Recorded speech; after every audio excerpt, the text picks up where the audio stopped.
Hello, അഞ്ജുവിന് admit ആക്കിയിട്ടുണ്ട്. B കുറച്ച് കൂടുതലാണ്. നമ്മൾ പിറ്റത്തെ ആഴ്ച ചെക്കപ്പിന് വന്നപ്പോൾ ബി കുറച്ച് കൂടുതലായതുകൊണ്ട് അഡ്മിറ്റ് ആക്കിയതാണ് ഡോക്ടർ. മെഡിസിൻ കഴിക്കുന്നുണ്ട്, എന്നിട്ടും കുറച്ച് ബി കൂടുതലായതുകൊണ്ടാണ് അഡ്മിറ്റ് ആക്കിയത്.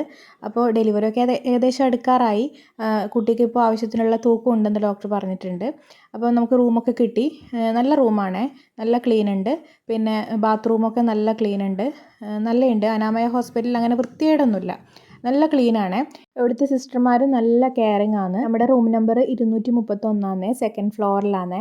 അപ്പോൾ റൂമിൻ്റെ പുറത്തുള്ള ആ ഒരു ഇതൊക്കെ ഒന്ന് വീഡിയോ എടുത്ത് കാണിച്ചിരുന്നതാണ്. അലക്കിയിട്ട് തുണിയൊക്കെ ആറിയിടാനുള്ള സൗകര്യമുണ്ട് ഇവിടെ. ഇത്രയും സമയം ലേബർ റൂമിൽ തന്നെയായിരുന്നു അഞ്ജു. ഇപ്പോഴാണ് റൂമിലേക്ക് വന്നത്. നമുക്ക് റൂം നേരത്തെ കിട്ടിയിട്ടുണ്ടായിരുന്നു. സാധനങ്ങളൊക്കെ എടുത്തു വച്ചു. ലച്ചു ആണെങ്കിൽ ഒരു മിനിറ്റ് അടങ്ങിയിരിക്കുന്നില്ല. ബെഡിലൊക്കെ കയറി ഇരിക്കുകയും കിടക്കുകയും ഒക്കെ ചെയ്യുമെന്ന്. അപ്പോൾ വീഡിയോ ഇഷ്ടപ്പെട്ടാൽ ലൈക്ക് ചെയ്യുക, ചാനൽ ഒന്ന് സബ്സ്ക്രൈബ് ചെയ്യണേ.